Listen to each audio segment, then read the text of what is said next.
قل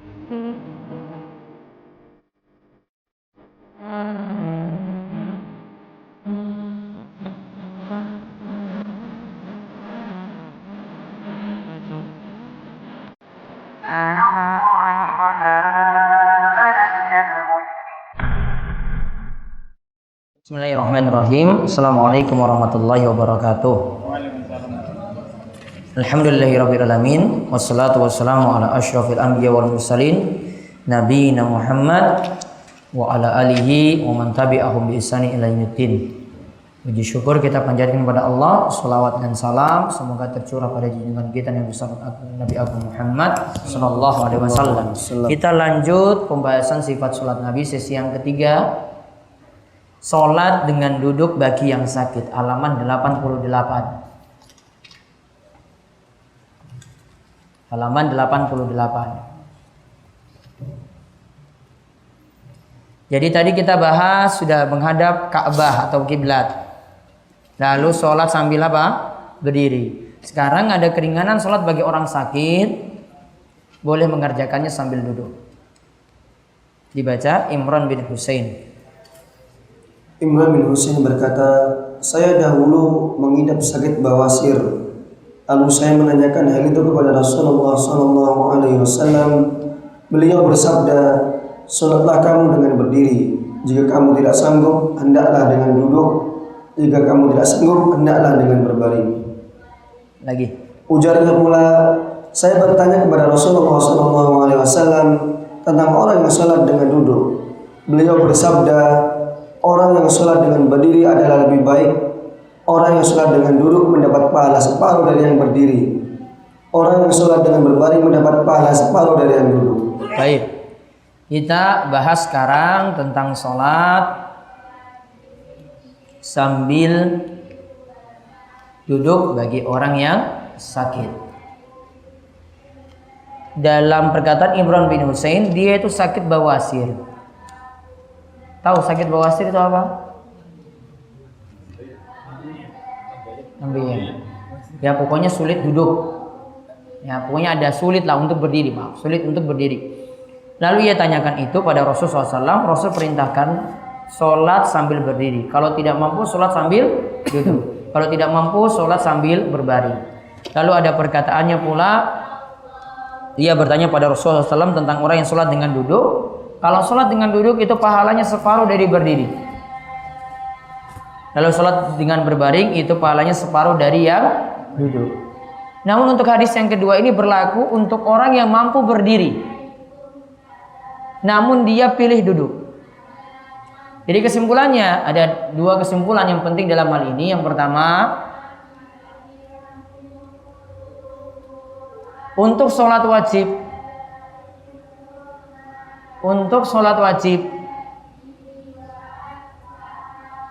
diwajibkan untuk berdiri. Untuk sholat wajib diwajibkan untuk berdiri.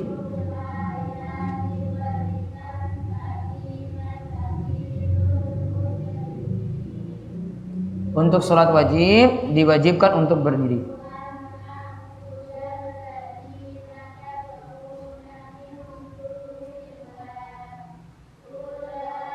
Jadi kalau jenengan mampu berdiri saat sholat wajib, saya sambil duduk saja pas sholat misa misalnya, maka sholatnya tidak sah. Ya, sholatnya tidak sah. Dia nggak penuhi rukun. Kalau mampu berdiri harus berdiri. Nah, kesimpulan yang kedua, untuk sholat sunnah, walaupun mampu berdiri, untuk sholat sunnah walaupun mampu berdiri, boleh mengerjakan sambil duduk. Walaupun mampu berdiri, boleh mengerjakan sambil duduk. Contoh sholat tarawih. Memang sudahlah saya duduk saja. Sah sholatnya. Karena sholat sunnah. Walaupun suruh berdiri dia bisa. Imam ini baca sholatnya lama sekali. Sudahlah saya duduk saja. Boleh. Namun ingat, diberi catatan. Kalau memilih duduk, pahalanya separuh dari berdiri. Diberi catatan, kalau memilih duduk untuk sholat sunnah, padahal mampu berdiri ya.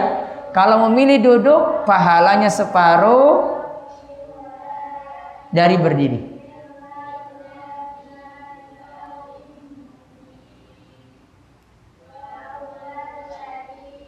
Jadi separuh ini berlaku kalau untuk sholat sunnah kita mampu berdiri. Namun saya mau milih duduk sajalah untuk sholat malam ini. Maka ketika itu boleh. Namun pahalanya separuh dari berdiri. Kalau sholat wajib tidak bisa. Mampu berdiri, berdiri. Kecuali kalau tidak mampu berdiri karena sakit, duduk langsung. Dan pahalanya nanti sama seperti berdiri. Karena keadaannya itu sakit. Sekarang yang berikutnya. Yang dimaksud oleh hadis ini adalah bila yang bersangkutan sakit. Sahabat Anas berkata, Rasulullah SAW keluar ke tengah orang banyak yang tengah melakukan sholat dengan duduk karena sakit. Beliau bersabda, orang yang sholat dengan duduk mendapat pahala separuh dari yang sholat dengan berdiri. Ya, baik. Diriwayatkan bahwa beliau SAW pernah mengunjungi orang yang tengah sakit dan beliau melihat ia sedang sholat di atas bantal. Beliau mengambil bantalnya lalu melemparkannya. Orang itu mengambil papan untuk sholat di atasnya, tetapi beliau mengambilnya lalu melemparkannya. Kemudian bersabda, sholatlah di atas tanah selama kamu mampu. Jika tidak mampu, cukuplah kamu berisyarat dengan menggerakkan badan dan lakukanlah sujud kamu dengan membungkukkan badan lebih rendah daripada rukuk kamu. Nah, yang tadi ada tambahan dalam kurung itu, ini tambahan dari Syekh Al-Albani, bahwasanya sholat sambil duduk itu separuh dari sholat sambil berdiri ketika sakit. Yang jelas tadi keterangan yang kita sudah sebutkan itu sudah cukup tadi, dibagi dua tadi. Kalau sholat wajib maka harus berdiri. Namun kalau sholat sunnah masih boleh sambil duduk ketika mampu berdiri. Namun yang jelas pahalanya separuh dari berdiri. Nah sekarang di sini lihat hadis yang terakhir, Nabi SAW pernah melihat ada yang sakit dan beliau melihat ia sedang sholat di atas bantal. Wisada itu bantal. Lantas Nabi SAW ambil bantalnya, lalu melemparkannya. Orang itu mengambil papan untuk sholat di atasnya, tetapi beliau mengambilnya, lalu melemparkannya juga. Kemudian beliau bersabda, sholatlah di atas tanah selama kamu mampu. Jika tidak mampu, cukup kamu memberi isyarat dengan menggerakkan badan, lakukanlah sujud kamu lebih rendah daripada rukuk kamu. Sekarang hukum sholat di atas bantal. Hukum sholat di atas bantal. Ditulis, sholat di atas ranjang, kasur atau bantal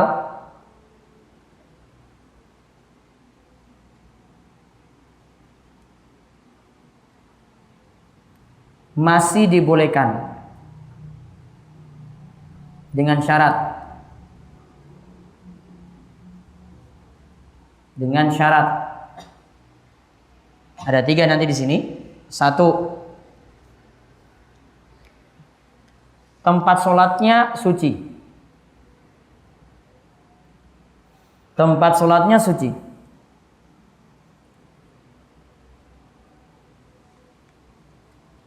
2, tempat sholat tidak membuat yang sholat terus berayun. Kalau ranjangnya itu punya per, itu kan jadi naik turun kan? Ingat tak? Waduh, bismillahirrahmanirrahim, naik turun itu. Nah ini baiknya tidak. Gak konsen nanti. Gak stabil. Mau turun ruku, gerak lagi. Mau turun sujud, tambah gerak lagi. Bangkit, geraknya tambah banter. Yang ketiga, bisa menempelkan dahi dan hidung. Bisa menempelkan dahi dan hidung. Jadi kalau ada kasur yang stabil, kita ruku, sujud itu tidak terlalu berayun, maka boleh. Ya berarti yang tipis-tipis. Kalau sudah tebal-tebal punya pengaruh nanti bisa berayun, maka baiknya tidak. Nah, sedangkan ditambahkan keterangan kalau seseorang sholat dengan meletakkan bantal, hukumnya makruh. Kalau orang sholat meletakkan bantal, hukumnya makruh. Karena terlalu memberatkan diri dalam beribadah, atau terlalu menyusahkan diri dalam beribadah. Dia tambah-tambah beban lagi. Sehingga orang-orang seperti ini, ya ada fatwa dari Syekh Muhammad bin Shalih Al-Utsaimin, beliau katakan halakal mutanatti'un, halakal mutanatti'un, halakal mutanatti'un. Celaka orang yang menyusahkan diri, celaka orang yang menyusahkan diri, celaka orang yang menyusahkan diri. Jadi baiknya tidak pakai bantal sebagaimana juga dalam hadis yang telah kita bahas tadi. Nah, sekarang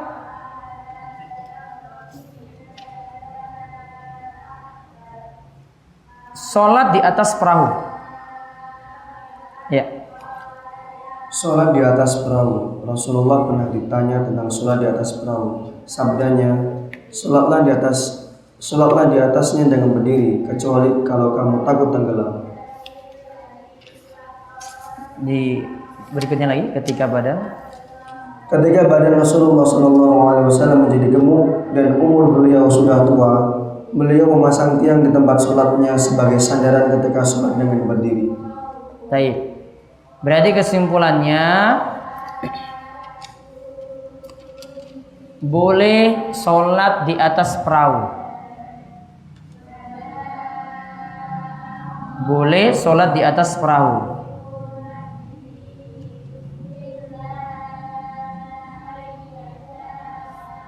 Dan kalau mampu sambil berdiri. Kemudian ini tentang kalau sholat di atas perahu tadi, beliau berdalil juga Rasulullah SAW ketika gemuk dan umur beliau sudah tua, beliau masang tiang di tempat sholatnya sebagai sandaran ketika sholat dengan berdiri. Kesimpulan yang lainnya juga boleh sholat dengan menggunakan sandaran. Jadi bisa jadi pegangan dia pegang, ya. Pegangan Nabi SAW itu pegang, ada tiang di situ pegang gitu, biar kuat berdiri. Sholatnya sambil berdiri, dan pegang di situ. Maka termasuk juga kalau di perahu ada tiang di situ kita pegang sambil sholat boleh. Ya, ada tiang di situ kita pegang sambil sholat itu boleh. Dalilnya ini kata beliau. Ketika tua Nabi SAW itu pegang tiang ketika melaksanakan sholat.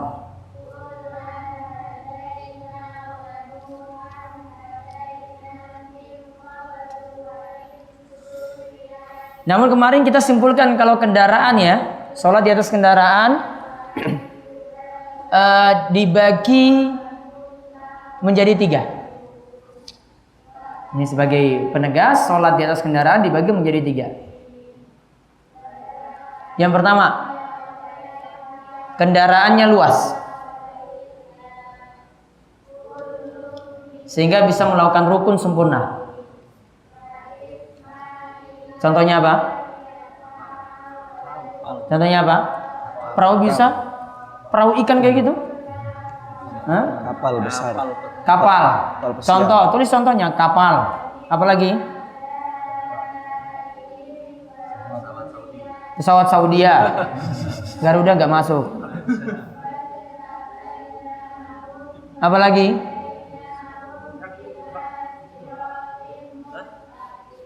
Truk bisa sholat.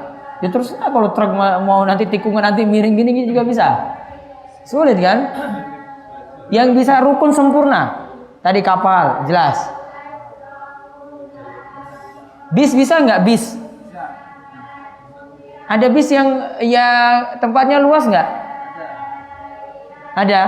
Di bagian belakang kasih space, kursi nggak ada, sholat di situ bisa? Bisa. Kalau ada. Di Indonesia belum ada. Apa lagi? Kapal macam-macam semuanya bisa ya. Yang penting besar. Nah, kemudian yang kedua, maaf. Yang pertama dulu tadi apa? Kendaraannya luas dan bisa melakukan rukun. Maka boleh sholat wajib dan sunnah di atas kendaraan. Maka boleh sholat wajib dan sunnah di atas kendaraan.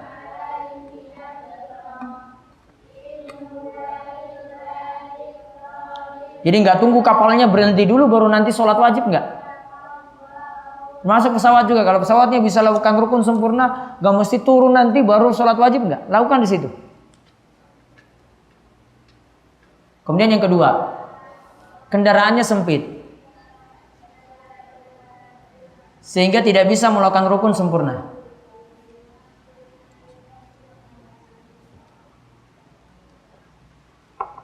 Contohnya apa? Pesawat. Apa lagi? Bis, kereta api.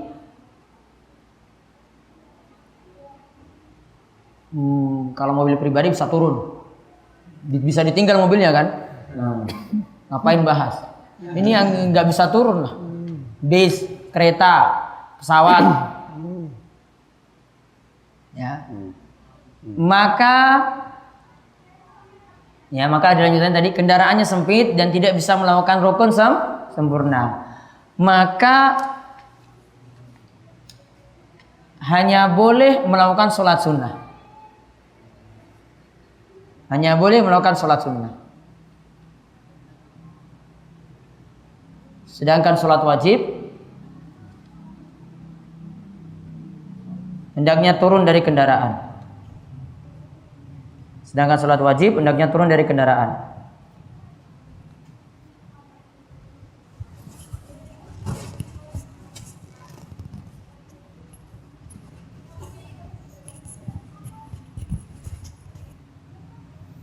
Terus sekarang keadaan yang ketiga, kendaraan yang ketiga, kendaraan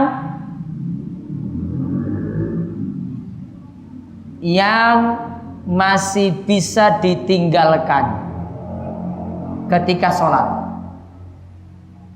Paham ini kendaraannya? Jadi kita sholat nggak perlu di atas kendaraan. Contohnya apa? Yang motor, mobil pribadi, kan nggak perlu bahas. Saya mau sholat di atas motor. Ngapain kamu bisa tinggalkan motor, cari jalan, sholat di jalan? Bagaimana sholat di sepeda? Ngapain kamu sholat di sepeda? Kamu tinggalkan sepeda, kamu sholat di jalan. Mobil pribadi, ngapain kamu sholat di mobil pribadi? Kecuali kondisi macet. Ya kan? Nah, kalau kondisi biasa, tinggalkan mobil, sholat di jalan.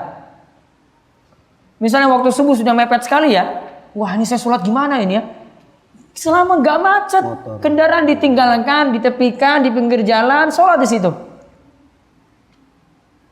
Kita yang jarang lihat orang itu sholat di jalan itu jarang. Kalau di Saudi itu mau dia dapat di mana, ini sudah maghrib ini, berhenti di jalan, mobil bagus berhenti, trotoar dipakai, sholat situ.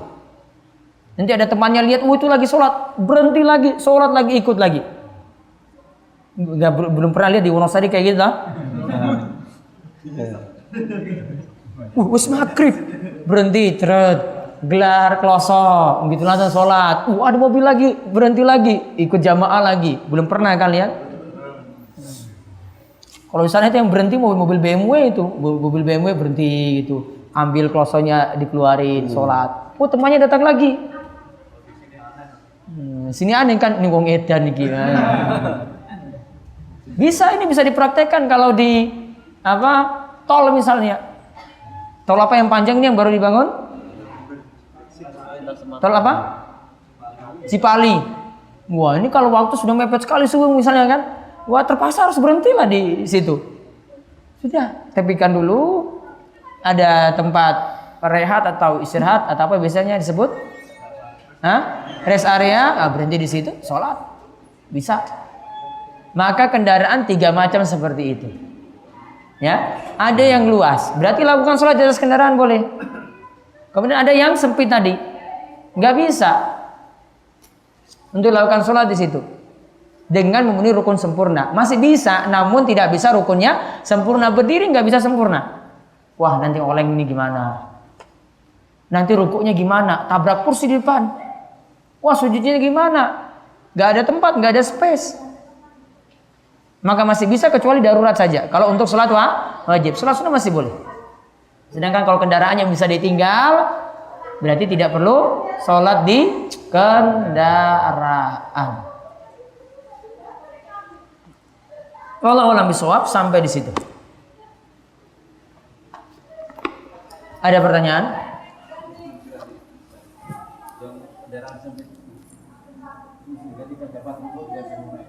Sehingga tidak bisa memenuhi rukun sempurna.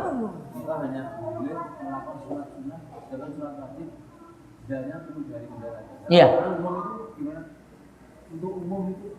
Untuk umum maksudnya? Nah, bisa umum kan? Ditambahkan keterangan situ kecuali darurat. Darurat maksudnya apa? Jenengan dapati waktu subuh, bisnya nggak bisa berhenti. Ya sudah, lakukan sholat di atas bis. Jenengan di atas kereta, subuh nggak bisa berhenti. Taruhlah dia berhenti cuma 1 menit, lanjut lagi. Mau turun ditinggal. Dia nggak mungkin pedulikan satu penumpang. Kalau sudah jalan ya jalan, nggak mungkin ditinggal. Wah, itu ketinggalan, nggak ada, ya kan? Sudah dia tinggal.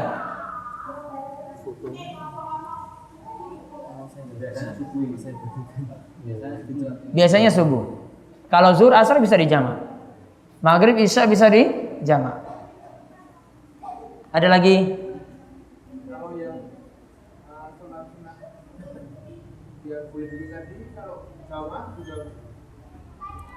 Misalnya tarweh. Ya jenengan di situ sambil duduk. Oh, ketahuan itu wong malas ini. Tadi padahal berdiri. Ada lagi?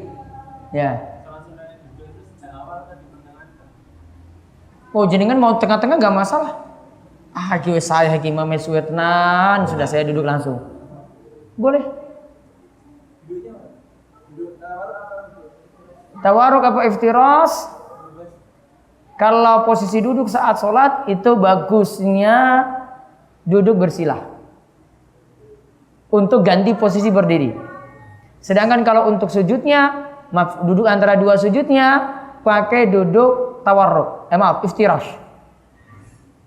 Sama seperti sholat biasa. Kenapa pakai duduk bersila? Karena biar membedakan dengan posisi duduk saat duduk antara dua sujud atau duduk tahiyat.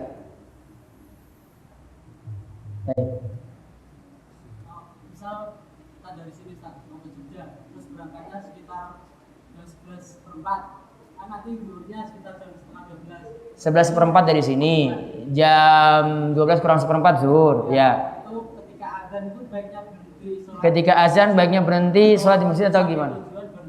Atau sampai tujuan baru sholat. Jenengan punya teman nggak? Atau sendirian? Sendiriannya sudah mampir sholat. Kalau punya teman sampai tempat tujuan ini bisa berjamaah. Ya, yang penting kan jenengan berjamaahnya. Jadi pertimbangan berjamaahnya. Saya sampai sana nggak ada yang saya jadi teman saya untuk berjamaah. Ya sudah, mampir di Silo, sholat situ. Ya, wah ini masih dekat ini, mampir di Silo, sholat situ.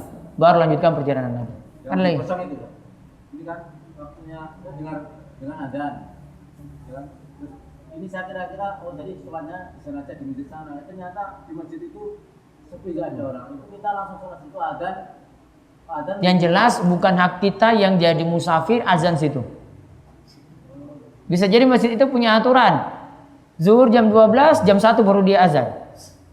Ada sebagian tempat kayak gitu. Kenapa? Karena orang sibuk kerja. Zuhur baru dia azan. Jadi mutlak tak boleh.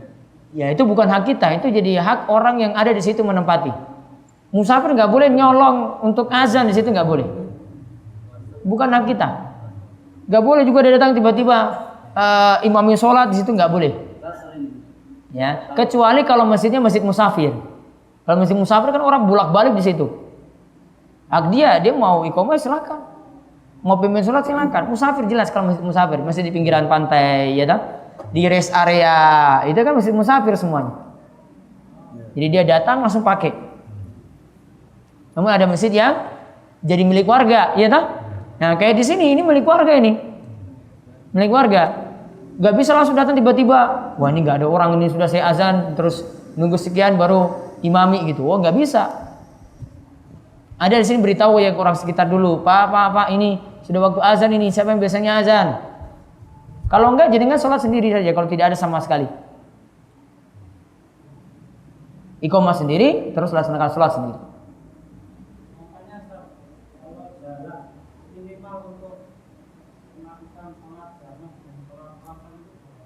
Minimal jarak untuk sholat jamak dan qashar ya. Terus berapa kilo? Taib. Ke Jogja bisakah untuk menjamak? Taib. Patokannya di sini yang pertama, kalau menurut jumhur ulama pakai jarak 85 kilo. Ke Jogja berapa kilo dari Wonosari? Hah? 30-an. Iya dah? 30-an. Kalau ke tengah kota tambah 5 atau 10 kilo lagi.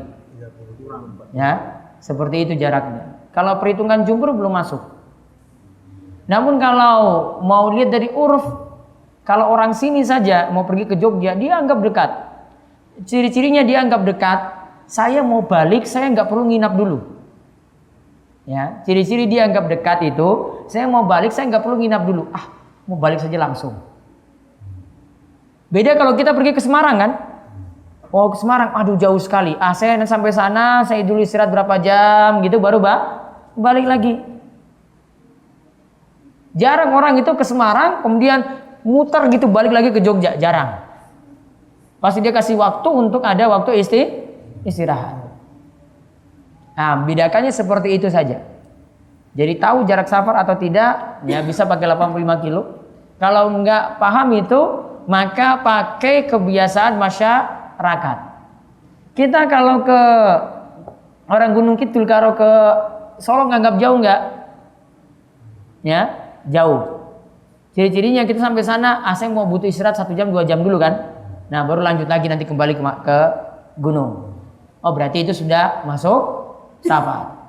Kalau kita ke Surabaya, enggak Surabaya, Madiun sudah anggap jauh juga kan? Nah, ke sana saya butuh istirahat dulu beberapa jam, baru saya lanjut lagi kembali ke rumah. Nah seperti itu yang dimaksudkan safar. Nah ciri-cirinya seperti itu. Sehingga kalau saya ke Wonosari, safar enggak? Panggang ke Wonosari, safar atau tidak? Tidak. Panggang ke Imogiri? Tidak. Ya, panggang ke Jogja, wah saya tinggal pulang balik, biasa. Orang sini kalau ditanya ya, kalau mau ke Jogja saja, gampang saya, nanti pulang lagi. Udah biasa. Maka kalau urf itu seperti itu, kebiasaan masyarakat seperti itu, maka itu bisa dijadikan patokan. Ada lagi? Ya.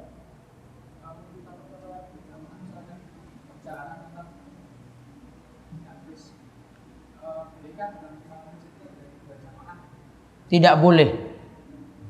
Sama seperti dalam satu negara tidak boleh ada 2 pemimpin. Ya, tidak boleh ada 2 presiden. Jika ada, salah satunya harus dibunuh. Karena bikin bingung. Saya mau ikut yang mana nih? Ada 2 jamaah dalam masjid. Maka kalau satu didirikan, jangan ikut yang satu.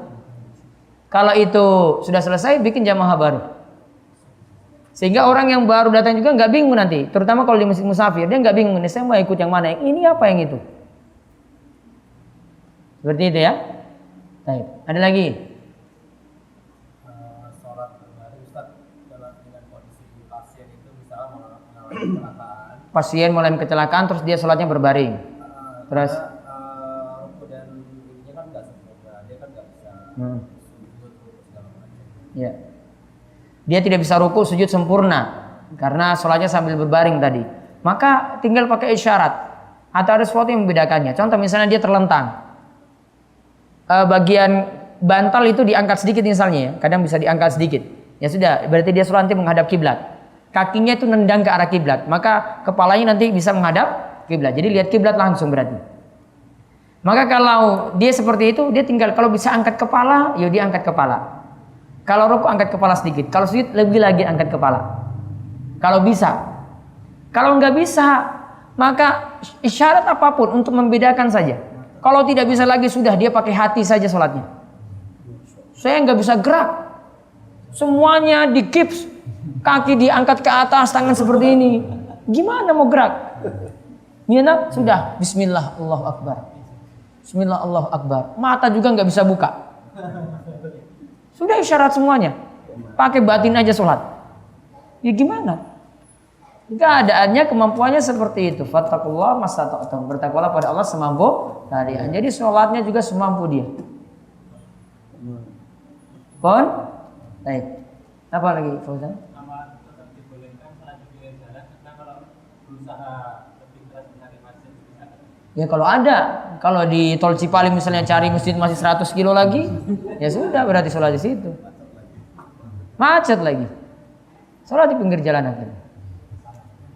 Karena kenapa masih boleh? Seluruh tempat di muka bumi ini masjidah wa ta'ura. Boleh digunakan sebagai tempat sholat, boleh digunakan untuk alat bersuci. Sudah? Baik, itu saja. Kita lanjut lagi besok ba'da zuhur insyaallah. Ba'da zuhur, asar, pada isya. Saya kita tutup kalian doa kepada majelis. Semoga subhanakallahumma bihamdika asyhadu an la ilaha illa anta astaghfiruka wa atubu ilaik. Assalamualaikum warahmatullahi wabarakatuh.